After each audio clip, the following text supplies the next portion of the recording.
So first time round, did you get your GCSE Maths and English? No. First time round, I got a D in English literature and a D in English language, and I've stayed around an F for maths for a few years now. Yeah. Did you do foundation maths or did you do like the higher tier maths? I did a bit of both. I started out doing foundation tier. By the end of last year, I tried a higher tier because I thought our tutor assured us that it would be easier, and it seemed like it would have been, but it really wasn't. But you got your GCSE English in the end? Yeah, because I only got a D, I had to retake my English language in college, and by the second year of college I'd managed to retake it, and I managed to get a C in English language, so it kind of worked out nicely. Yeah, no, that's great. How many times did you take GCSE English before you passed it? I took it twice and managed to pass the second time. Yeah, and how many times did you sit maths overall, or have you sat maths overall? I'd say about 3 or 4 times. Yeah. Would you say that it got easier or harder the more that you did it? It got easier the more I did it, but the thing is, I think they made the exams harder each time.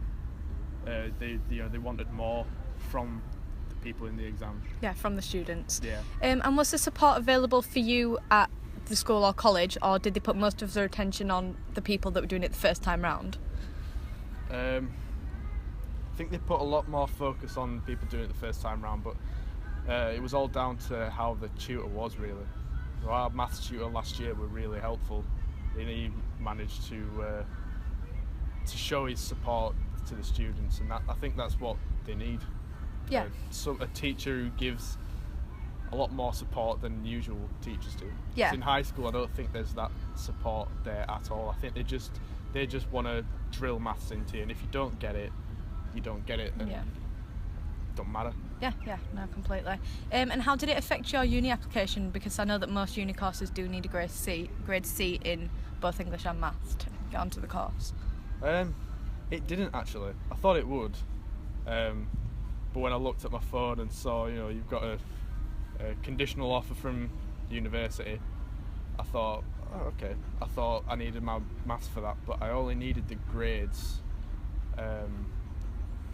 for my media course, and obviously I needed English, so I had that in the bag, so I'm quite lucky that I had that, managed to pass that.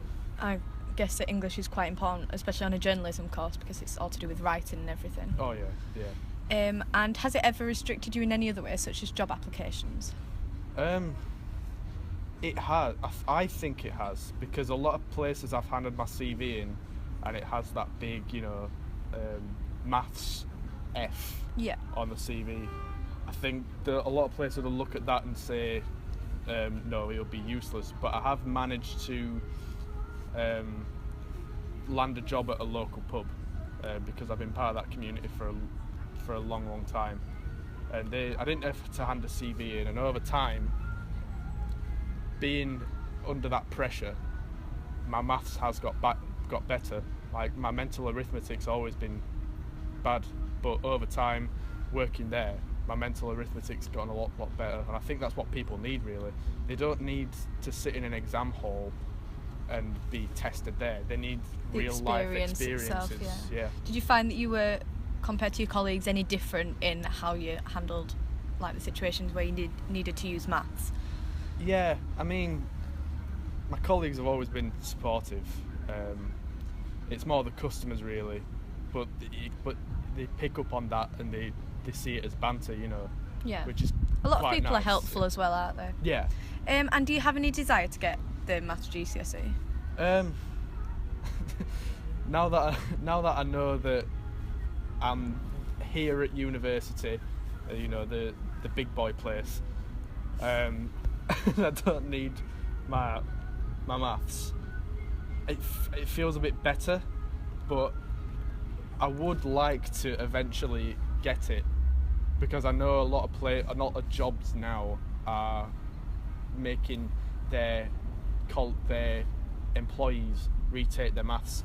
So if it ever got to that point, I think, I You'd would. do it if you had to. Yeah. To get further in your career. Yeah. No, but that's all I need to ask you. So thank you very much. Thank you.